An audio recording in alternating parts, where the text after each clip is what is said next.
We are going to be palpating the hip today, and that's the coxofemoral joint. So that's the articulation of the acetabulum of the hip, and that joins together with the head of the femur. So we'll start with the ilium, which is the superior portion of the hip. So it's going to start up here. We're going to put our thumb right on that bony part of the hip. The bone that sticks out the most, that's going to be the anterior superior iliac spine. If we move inferiorly to that, down through here, we're going to be feeling the anterior inferior iliac spine. If we move up back to the anterior superior iliac spine, we move laterally, we're going to be feeling that iliac crest. Back to the anterior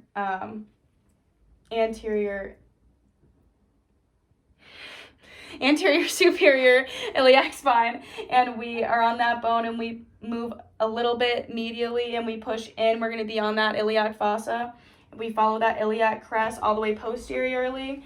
We'll be on the posterior inferior iliac spine, which is helpful. The back dimples that a lot of people have, that's where your posterior iliac, inferior iliac spine will be. And then if you are on that spot and you push down, you feel that shelf, you're going to be on the sacroiliac joint, which is the articulation of the sacrum and the ilium.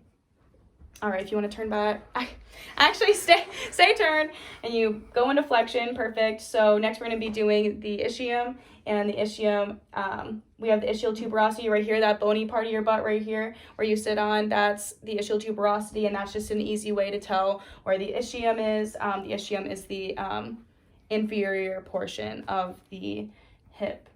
Next, we have the pubic bone right here. And then we'll be doing the femur, so that's, perfect. So femur, we have the greater trochanter. It's all this is going to be inferiorly to the ilium, to the ilium palpations. So inferior, we have the greater trochanter of the femur, and then inferior to that, we have the lesser trochanter. The lesser trochanter is going to be medially and inferiorly. So then inferiorly to the lesser trochanter, we're going to have that pectineal line. And then if you want to just turn around for me, so that pectineal line will be right here, inferior to that to the lesser trochanter, and then running up and down that posterior side of the femur, we're going to have that linea aspera, and those lines are going to be really important for some of the muscle attachments that we'll be talking about later. If we stay here in between the greater trochanter and lesser trochanter, we'll have the intertrochanteric crest, which again is going to be important for some muscle attachments that we'll talk about later. If we turn back around, in between the greater trochanter and lesser trochanter on the anterior side, we're going to have the intertrochanteric line, and that is also very important for muscle attachments. All right, we'll do the three bursas. So first we'll start with the trochanteric bursa. So if we go back to that greater trochanter of the femur, the trochanteric bursa is going to be superficial to that. If we stay right here, right in this area right here, we're going to have the iliopsoas bursa. That is going to be on the iliopsoas, but muscle, and we'll talk about that in a little bit. And if you just want to turn around and go into flexion on the ischial tuberosity, where we palpated earlier, we're going to have the ischial bursa, and you're going to sit on that right when you sit down.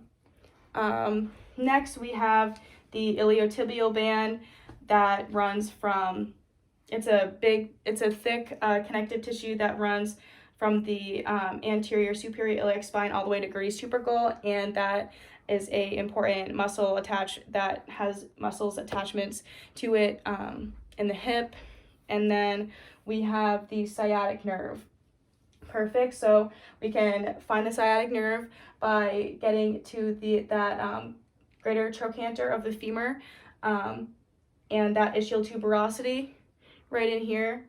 And if we palpate in between those, we can find that sciatic nerve, and that's in charge of the sensory for the hamstrings. Okay, so now moving on, we'll go to the connective tissues, which is all the muscles. We can start with the sartorius, and that is going to originate onto the anterior superior iliac spine and run down and insert into the pes anserine. And that is in charge of 3 separate movements of the hip, which is hip flexion, hip abduction, and hip external rotation. The rectus femoris we'll do next, so that's going to be the inferior iliac spine, and that runs all the way down into the tibial tuberosity, and that is in charge of hip flexion. Next, we will do the iliacus, which is one of the 2 muscles of the iliopsoas. The iliacus originates onto the iliac fossa, which we palpated earlier. It originates right onto there, and then that runs into the lesser trochanter of the femur, and that also is going to be in charge of hip flexion as well. Next, we'll do the psoas major, which is the 2nd muscle of the iliopsoas.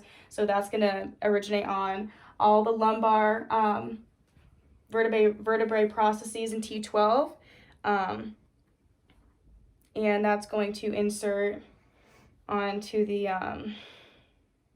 lesser trochanter of the femur, and that will also be doing flexion of the hip. Next, if you just want to turn towards the camera, perfect. We'll do gluteus medius next, and this originates between the iliac crest, which is right up here between the iliac crest and the anterior posterior gluteal lines of the ilium, and it inserts into the greater trochanter of the femur, and this is in charge of abduction and internal rotation of the hip. Next, we have gluteus minimus, and this originates into the anterior posterior inferior gluteal lines of the ilium, and then this also inserts into the greater trochanter of the femur, and this does abduction, and that's it. So next we'll do the tensor fasciae lata.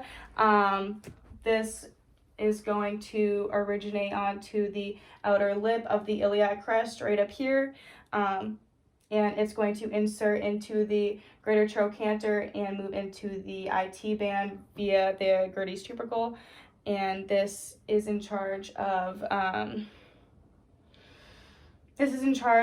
hip flexion, abduction, and internal rotation. So next, if you just want to turn towards me just a little bit. Yeah, that's perfect. Next, we'll be doing the gracilis. So this will be originating onto the pubic bone and moving down and inserting into the pes anserine. And this does hip adduction. Yeah, perfect. And then next we'll do the pectinea. So this also originates onto the pubic bone and then inserts into the pectineal line of the femur. And then this also is in charge of adduction as well.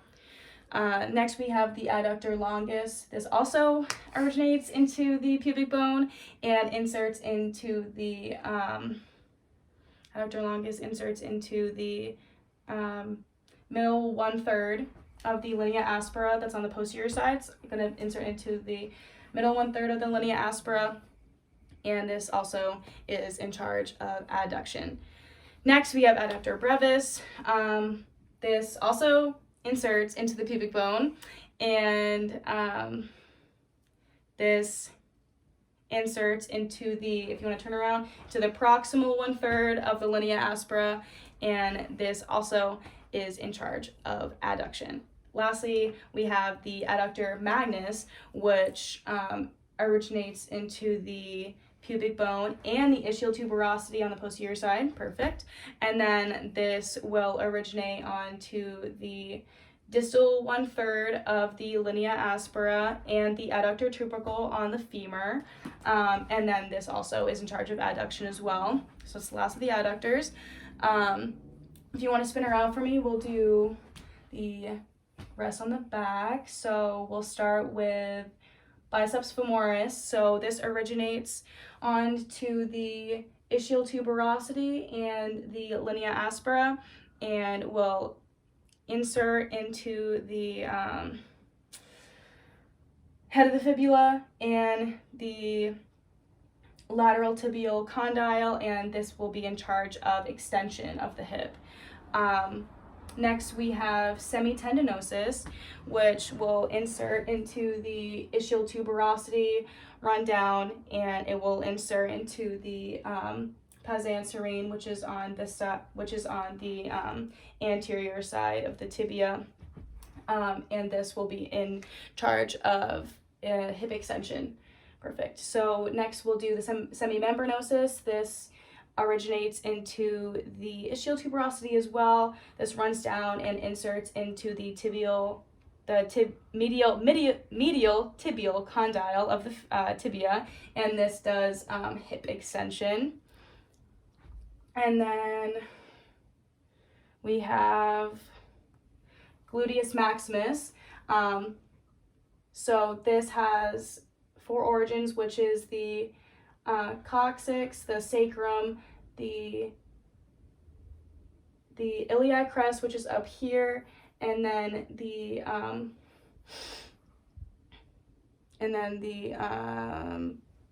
iliac crest, and then the posterior gluteal lines of the ilium, and inserts into the gluteal lines of the femur, the posterior gluteal lines of the femur, and the iliotibial band. And then this does extension and external rotation of the hip. Perfect. And lastly, we have piriformis.